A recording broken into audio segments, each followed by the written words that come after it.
할렐루야. 아멘. 오늘이 벌써 7월 1일입니다. 세월 참 빨리 가죠. 그래서 오늘 첫 주 함께 예배 드리면서 푯대라고 하는 주제로 말씀을 같이 나누도록 하겠어요. 여러분이 푯대 하면 무엇이 생각나세요? 항상 우리에게는 보여지는 것을 이야기를 합니다. 이 단어 푯대 스포콘이라고 하는 것은 우리에게 하나님의 말씀을 우리에게 이야기하는 거잖아요. 그래서 이 푯대는 우리를 향하여서 하나님께서 주신 보이는, 이 푯대가 잘 보이면 잘 갈 수가 있는 거죠. 사인이 잘 안 보이면 잘 가지 못하는 것처럼. 그래서 오늘 우리 모두가 다 사람마다 또 단체마다 다 푯대 목표가 있습니다. 그리고 그 목표를 세우고 최선을 다하는 거죠. 요즘 남자분들이야 그렇게 많이 가지 않지만은 제가 자꾸 헷갈리는 그 월드컵이 한창이죠. 네, 월드컵 한창입니다. 우리나라가 16강에 못 가서 좀 서운하지만 그래서 독일이라고 하는 나라는 4년 전에 월드컵에서 우승한 나라고요.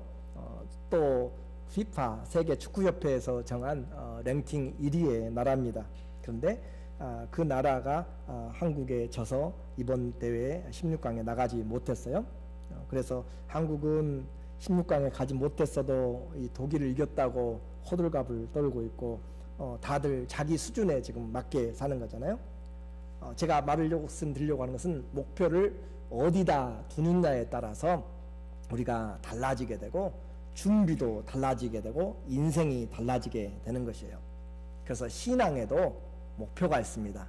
신앙에도 분명히 목표가 있는데 이 목표를 발견하면 힘을 쏟아서 가는 것이고, 목표가 보이지 아니하면 어디로 가야 되는지를 알지 못하는 것이고, 오늘 중요한 인생에 오늘 6개월을 또 하나님이 주실 것이에요.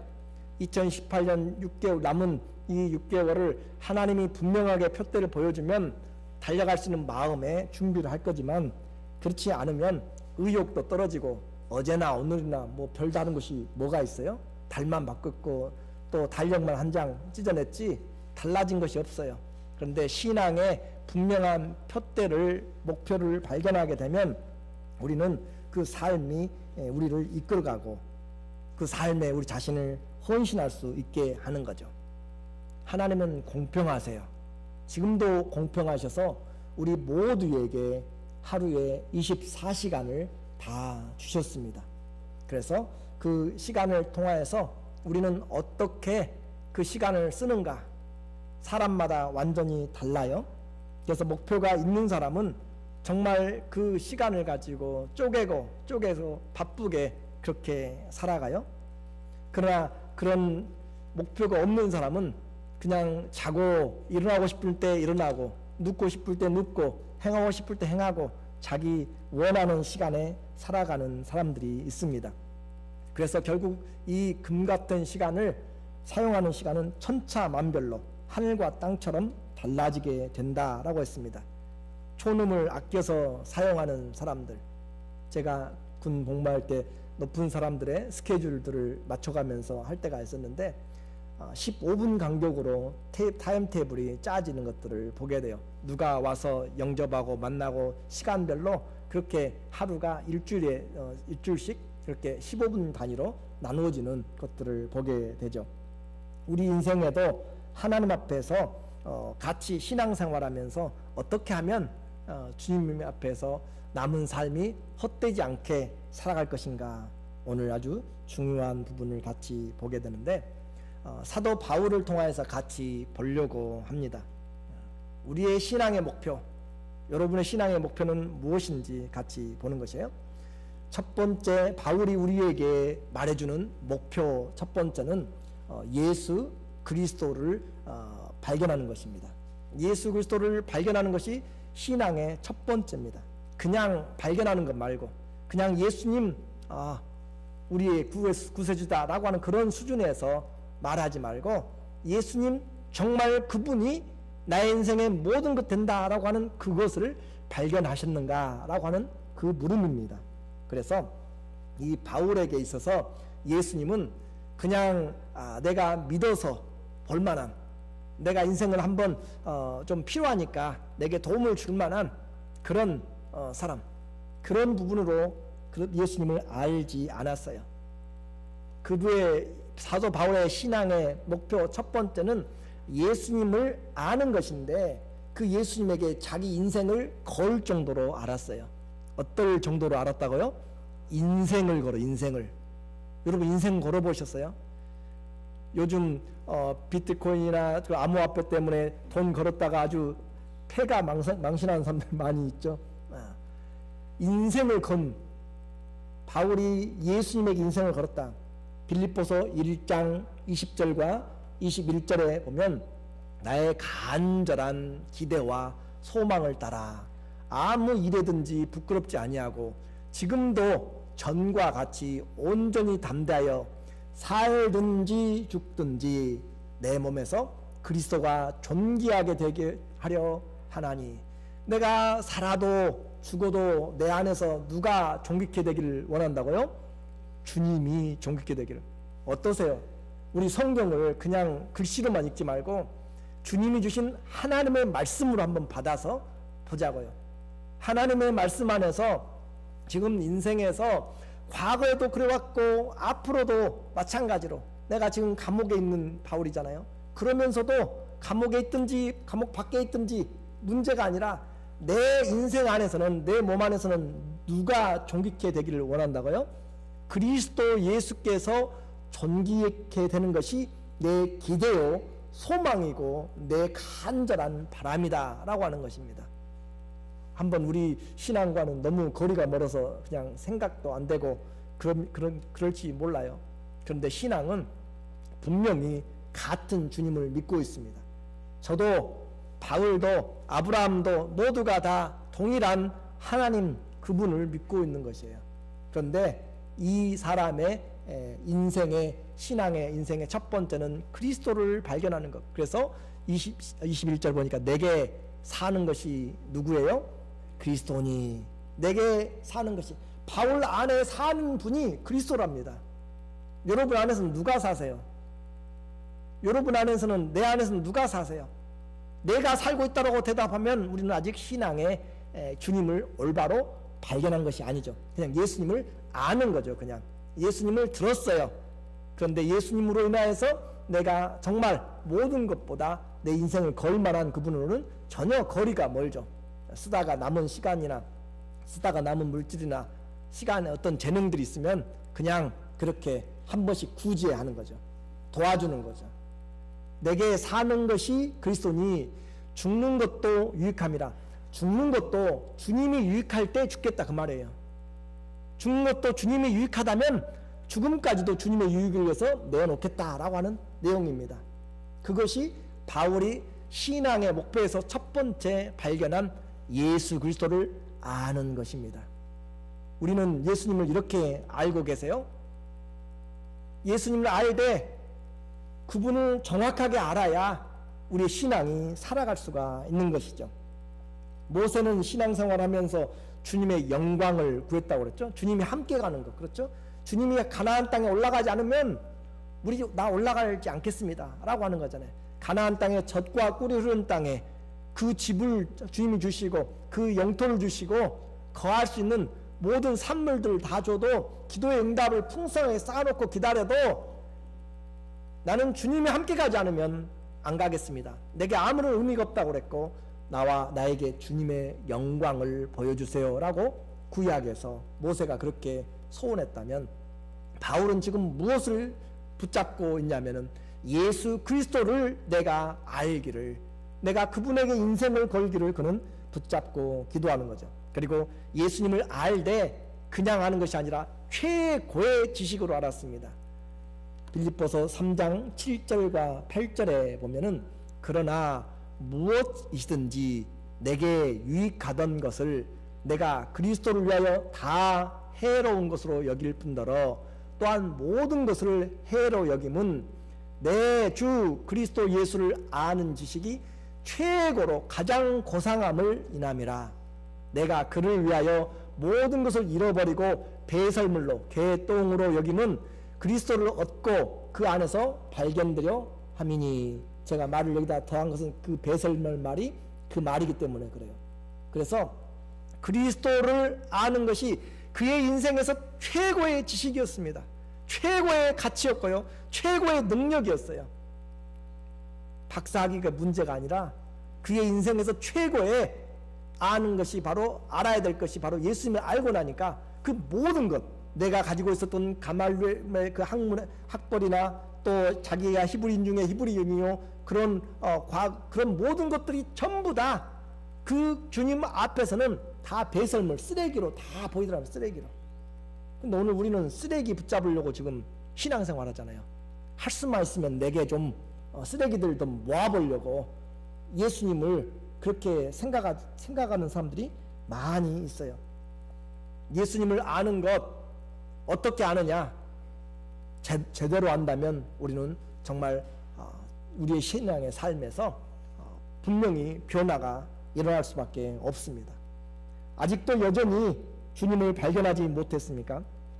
건강이 내게는 뭐니 해도 주님 앞에 내가 기도하는 것이 건강을 주시옵소서죠. 출세했으면 좋겠어요.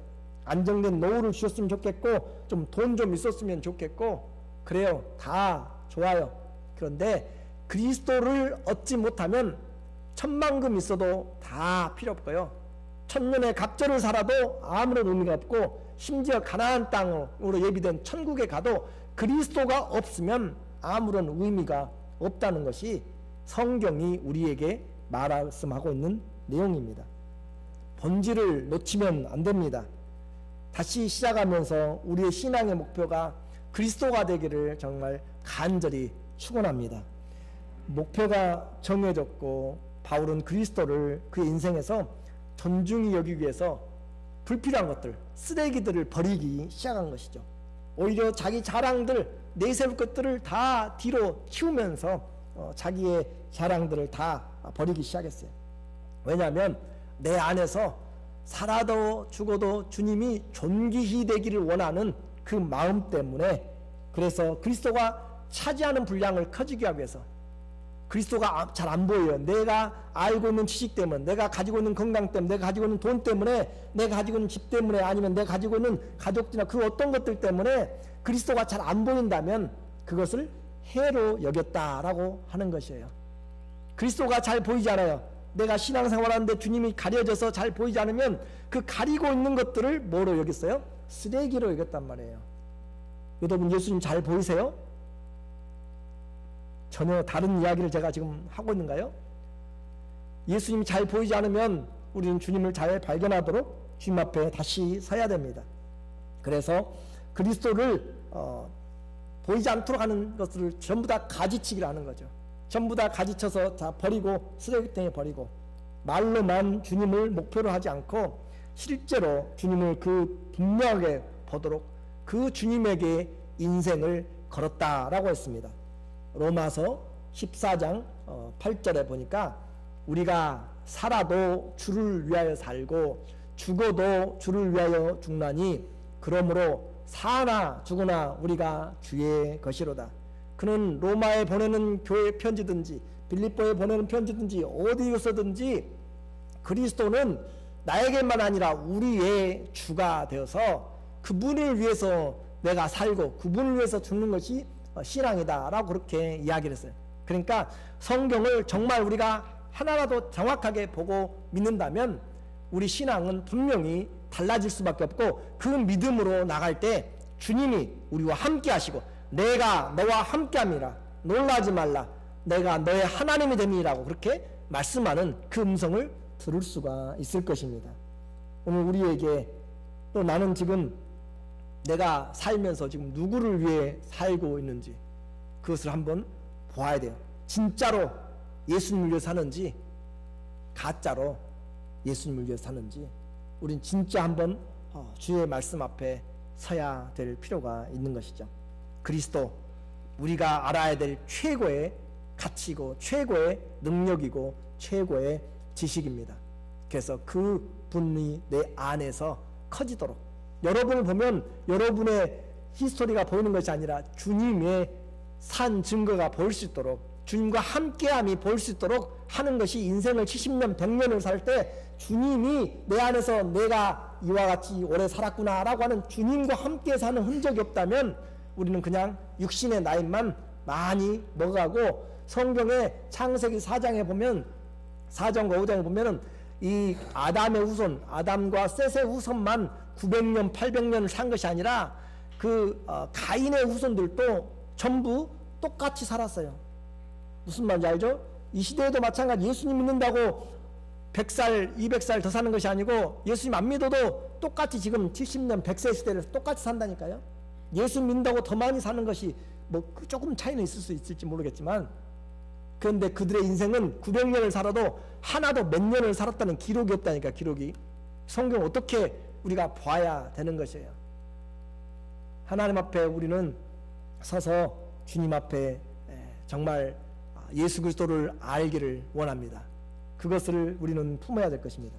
두 번째, 바울의 목표는 예수 그리스도 그 주님의 부활에 이르려 함입니다.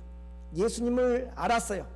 그분이 최고의 지식인 것을 알았고, 이제는 그분은 그 예수의 그 부활에, 그리스도의 부활에 이르려고 하고 있다라고 하는 거죠.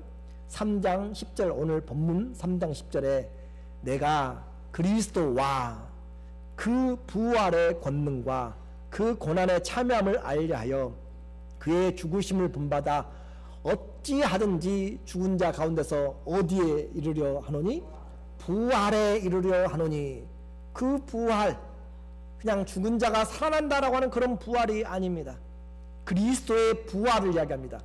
그 부활의 권능, 그리스도의 그 부활에 이르려고 지금 바울이 그렇게 힘쓰고 애썼잖아요. 사도 바울이 이 빌립보서 쓸 때는 감옥에 있었기 때문에 AD 60년경이 넘어갔습니다. 그러면은 바울이 한 35년 전부터 그 예수님을 알았을 때 그 전도 여행과 모든 것을 통하여서 청년의 시절부터 그리스도를 향하여서 갇히기도 하고 매맞기도 하고 수없이 하면서 25년이 지나가면서 수많은 성경도 쓰고 개척교회도 하고 그렇게 했던 사람이에요. 지금 그리고 감옥에 있으면서 하고 있는 내용인데, 그렇게 헌신하고 선교사로 또 설교자로 하나님의 성경을 저술하는 자로 그렇게 했던 그가 죽은 자가 부활하는 그것을 못 믿어서 내가 부활하지 못할까 봐서 지금 그 부활에 이르려고 생각하고 있는가? 그게 아니다라고 하는 거잖아요. 그리스도의 부활에 이르려고요. 그리스도가 그 부활하신 그 권능에 이르려고 하는 것이죠. 그래서 단순히 죽었다가 사는 부활의 수준이 아니라 히브리서의 내용을 본다면 더 좋은 부활을 이야기하죠. 히브리서 11장 35절에 여자들은 자기의 죽은 자를 부활로 받기도 하며 또 어떤 이들은 더 좋은 부활을 얻고자 하여 악형을 받되 구차히 면하지 아니하였으며. 어떤 부활이에요? 더 좋은 부활을 지금 위하여서 내가 지금 형벌을 받기도 하고 힘들고 고난을 당하고 고문을 당할지라도 그 일에 자기 자신을 내어놓는다라고 하는 것이에요. 더 좋은 부활을 위하여서. 부활이라고 다 같은 부활이 아니에요. 더 좋은 부활입니다.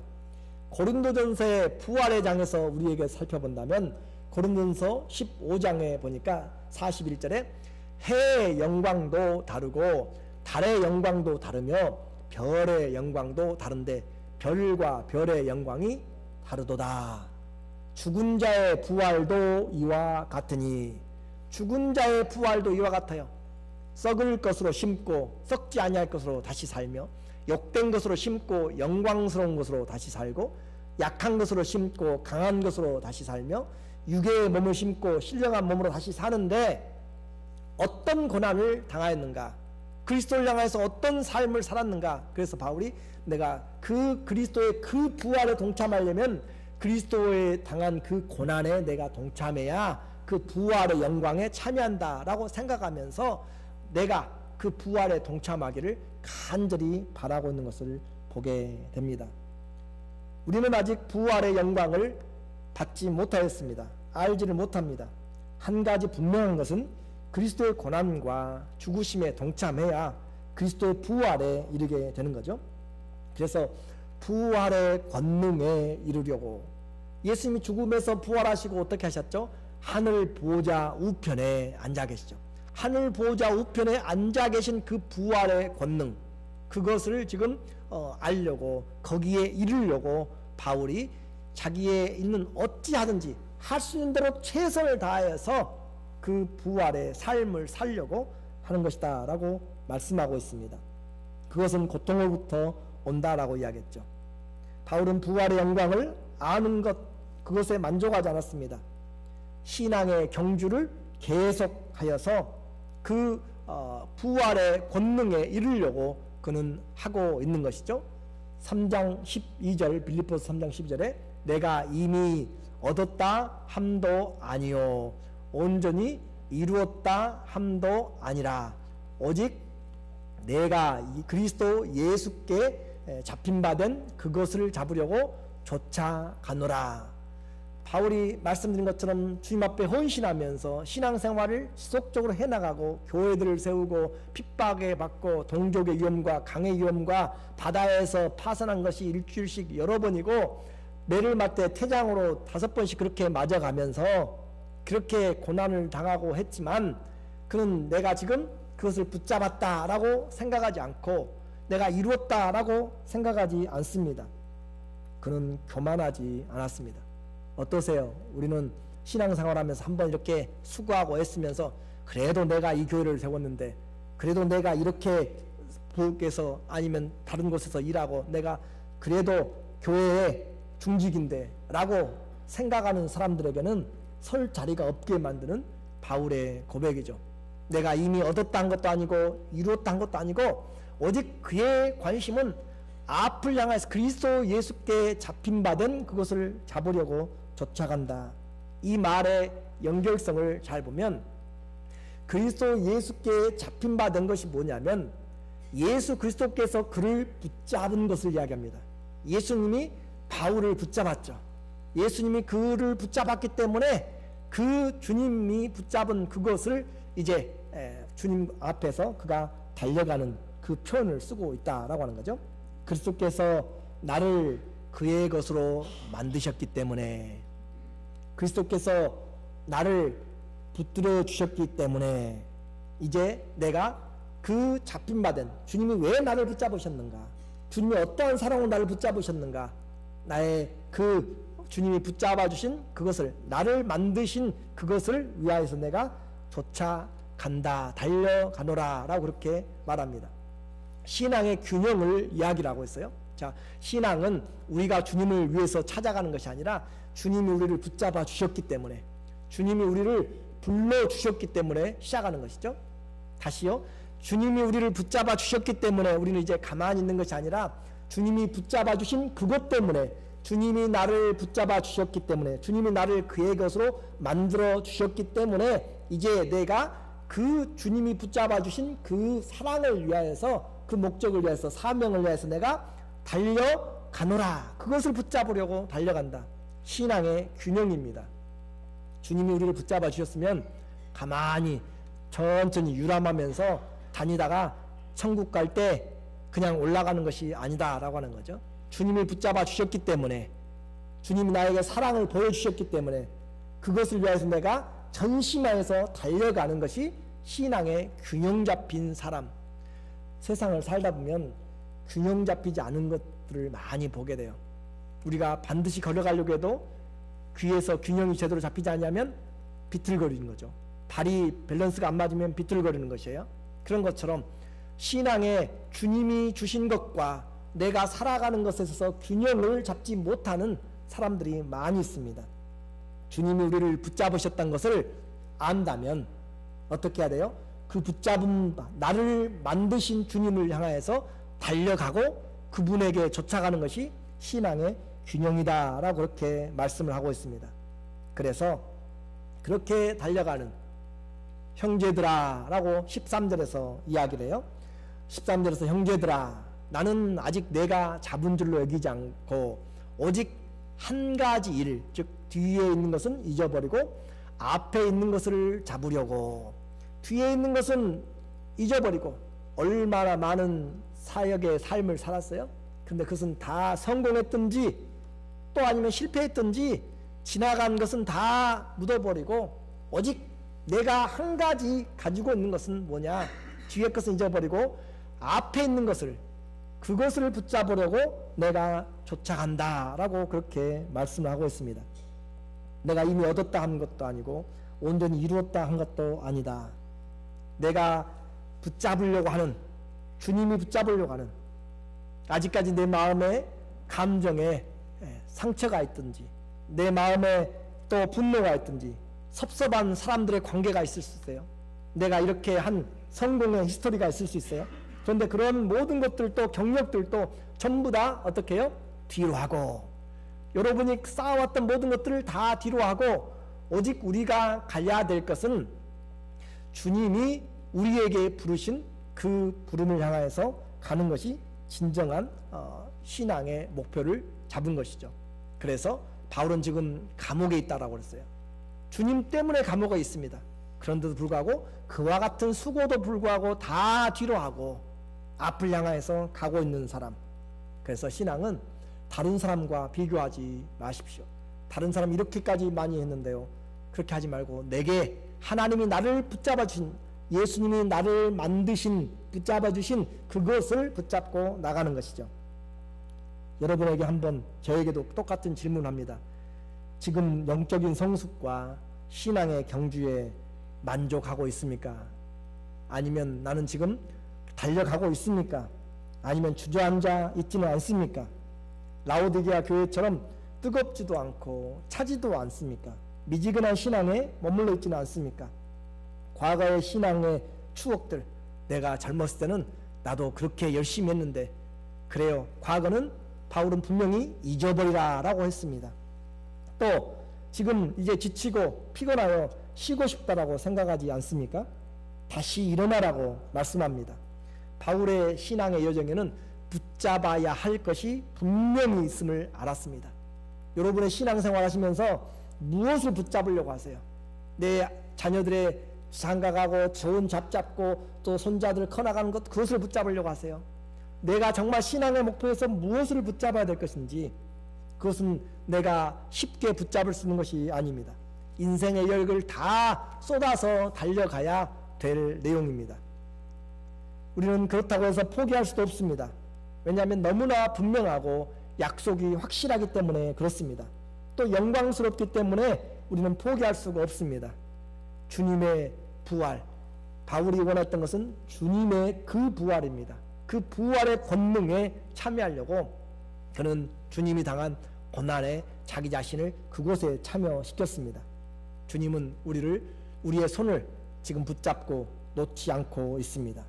우리 신앙에 주님의 부활, 하나님의 권능의 우편에서 앉아 계시며 온 땅을 통치하시는 그 부활의 권능이 바울에게는 붙잡힌 바 된 신앙의 목표였습니다.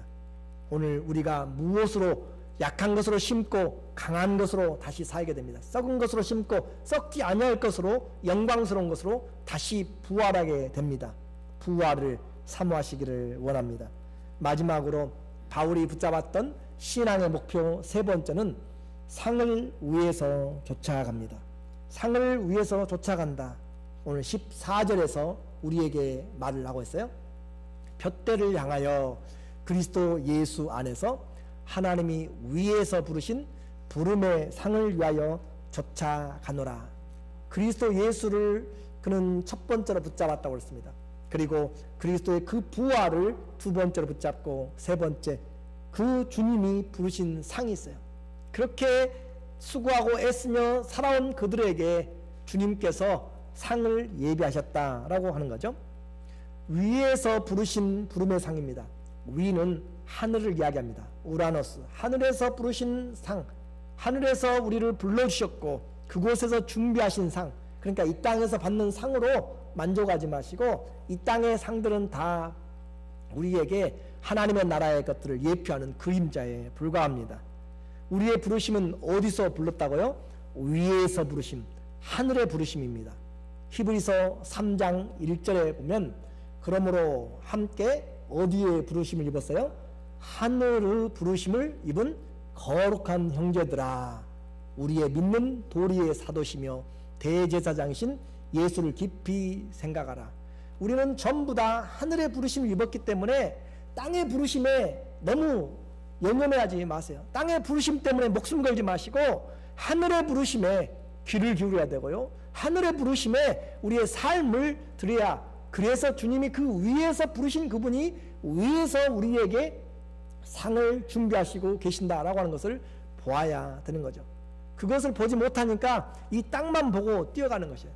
땅에서 뭔가 주술까, 땅에서 얻는 것이 무엇일까라고 하는 것으로 삶을 위의 것을 찾아던데 땅의 것들로 바꿔버린 사람들.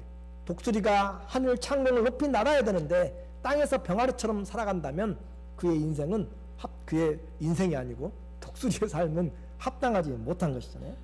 오늘 우리 모두에게 주님은 하늘에서 내가 불렀다라고 그렇게 이야기하고 있죠. 그래서 형제들아, 이 상이라고 하는 의미에는 무엇이 들어있냐면 하나님이 주시는 축복의 완성, 충만한 것을 상으로 표현하고 있습니다. 하나님이 우리에게 불러주신 그 부름의 모든 축복이 충만함이 상이라고 하는 단어로 표현되어 있다. 바울은 주님이 붙잡아 놓은 것을 잡으려고 방해되는 모든 것을 뒤로하고 오직 그리스도 예수께 잡힌 바 된 그것을 잡으려고 쫓아가면서 쫓아가노라, 달려가노라, 이 말은 내가 마지막 결승선에서 자기의 몸을 앞으로 쭉 빼밀는 그것을 이야기합니다. 그러니까 앞에 결승선이 있다고 잘하는 사람은 거기서 앞에 이제 선이 있으니까 천천히 속도를 줄여야겠다라고 생각하면 벌써 뒤져가는 거잖아요. 그 결승선을 통과해서 그 앞에를 바라보고 나가면서 스케이트 같으면은 발을 내밀어야 되는 거죠. 그렇죠? 발을 내밀 스케이트를 앞으로 내밀어야 되고, 달리기 같으면은 가슴을 내밀어서 그렇게 나가야 되고 하는 그것을 지금 몸을 앞으로 쭉 내밀며 그 말입니다. 달려가노라, 쫓아가노라, 몸을 앞으로 쭉 내밀며 마지막 순간까지 최선을 다하는 것이기 때문에 나는 과거에 몇십 년 동안 열심히 했으니까 이제 좀 쉬어보자 라고 하는 것은 성경에 너무너무 맞지 않는 내용들을 이야기합니다. 저는 저와 여러분 모두에게 함께 도전하고 싶습니다. 아직 어느 누구도 그 부르심의 표대를 붙잡지 못했습니다. 또 붙잡지 못한 채 주님 앞에 서도 좋을 인생은 하나도 없습니다. 일어나라고 바울은 말하고 이야기하고 있고 달려가라고 이야기를 하고 있습니다. 바울에게는 영적인 거룩한 불만족이 있었습니다. 신앙생활 정말 열심히 했잖아요. 사도잖아요. 사도 중에 사도라고 했고 사도들보다 더 많이 수고한 사도라고 이야기를 했어요. 그런데도 불구하고 영적인 거룩한 불만족이 있어요. 감사치 못한 것이 아닙니다. 기쁨이 없어서가 아니에요. 그 안은 기쁨도 넘쳐요. 감옥 안에 있으면서 얼마나 기뻐합니까? 내가 너희에게 다시 이르노니 주 안에서 기뻐하라고 감옥 안에서 밖에 있는 사람들을 위로할 정도로 믿음 있는 사람이에요. 그런데도 불구하고 그 안에 뭐가 있어요? 거룩한 불만족이 있다고요. 그리스도 예수를 아는데 주님이 나를 어떻게 불러주셨는데 거기에 내가 다다르지 못하고 있는 것에 대해서 자기 자신은 할 수 있는 대로 더 지금 나아가려고 하는 것이 그의 이 거룩한 불만족이었습니다. 우리는 신앙생활하면서 너무 만족하거나 너무 그냥 포기하거나 하는 그런 삶에 빠져 있습니다.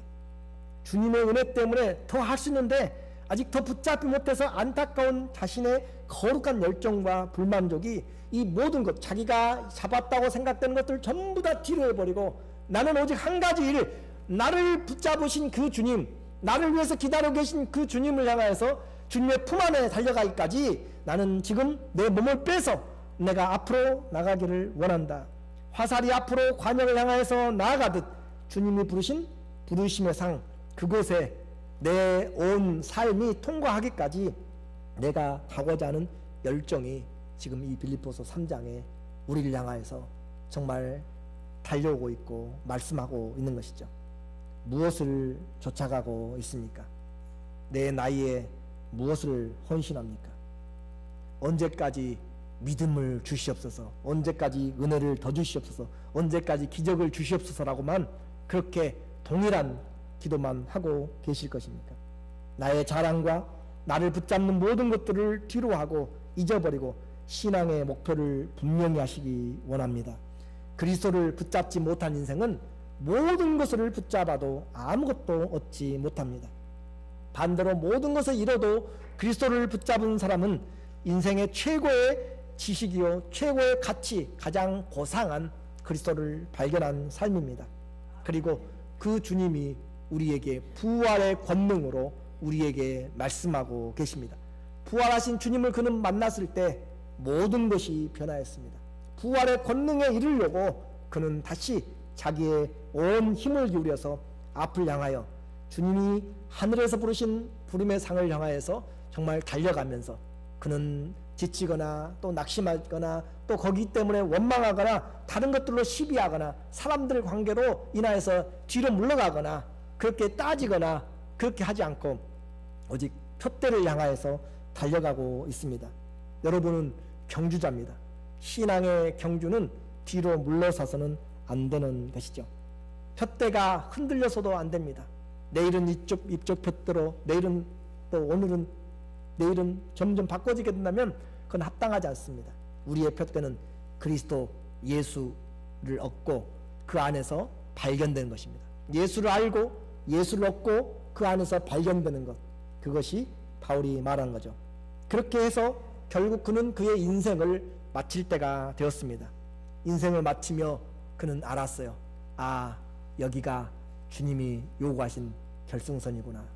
디모데후서 4장 7절에 보니까 디모데후서 4장 7절에 내가 선한 싸움을 마치고 나의 달려갈 길을 마치고 믿음을 지켰으니, 그렇게 전신을 기울여서 달려왔고 지금은 이제 로마 황제 앞에 참수를 기다리고 있는 그 상황이 되었지만, 죽음을 기다리고 있었지만, 세상에서는 가장 불쌍한 자지만, 그러나 세상에서는 죄수지만, 그러나 그는 위에서 부르신 그분을 알았고 그분을 위해서 자기의 온 심령과 또 생명을 투자했기 때문에 선한 싸움을 마쳤습니다. 달려갈 길을 피니쉬했다라고 그렇게 이야기하고 있고, 끝까지 믿음을 지켰다.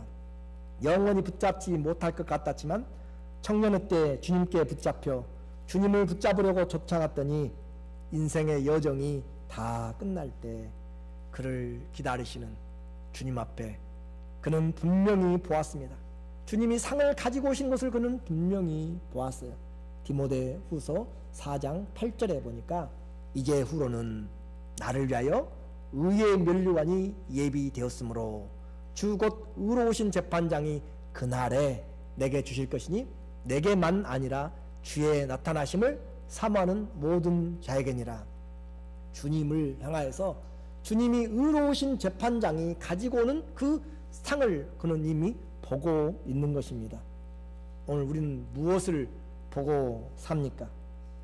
먼저 결승선에서 우리를 기다리고 계시고 완주자를 기다리는 우리 주님, 그리고 주님이 표대가 되어서 우리를 내 품 안에까지 띄워오라고 그렇게 우리에게 팔을 벌리고 계시는 주님이시죠. 늦더라도 가야 됩니다. 표대가 그리스도가 되었다면 우리는 모든 것을 뒤로 하고로 쫓아가야 되는 거죠. 신앙의 경기장에서 아직도 들어서지 않고 있고 아직도 뛰지 않고 어슬렁거리는 삶으로 하루 또 올해를 낭비해서는 안 될 것 같습니다. 여전히 세상적인 마음으로 신앙을 또 하나의 장식품처럼 그렇게 알고 있다면 우리는 그리스도를 탁월한 주님으로 알지 못하는 자죠. 그리스도인에게는 퇴보가 없습니다. 영적인 계산이 끝났으면 이제는 그때부터 달려가는 것입니다. 인생을 건 신앙의 경주, 우리는 다시 시작을 해야 됩니다.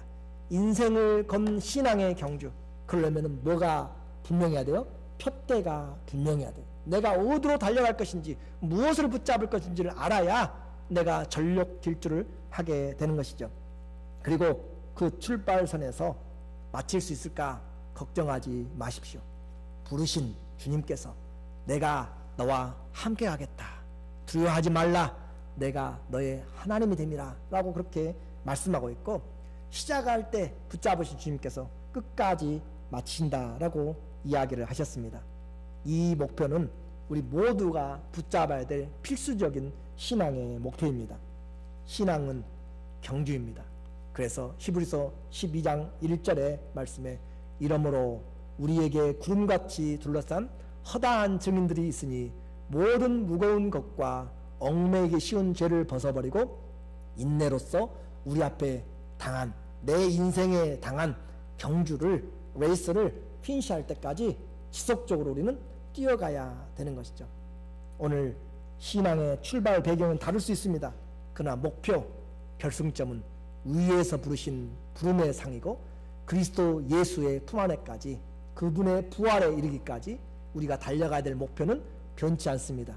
다시 한번 우리의 푯대가 분명하여서 주님 앞에 남은 삶 최선을 향해서 살아도 죽어도 내 몸에서 그리스도가 존귀케 되기를 원하는 그런 믿음으로 한 걸음 한 걸음 주님 앞에 가고 또 있는 힘을 다해서 붙잡고 나가기를 예수님의 이름으로 축원합니다.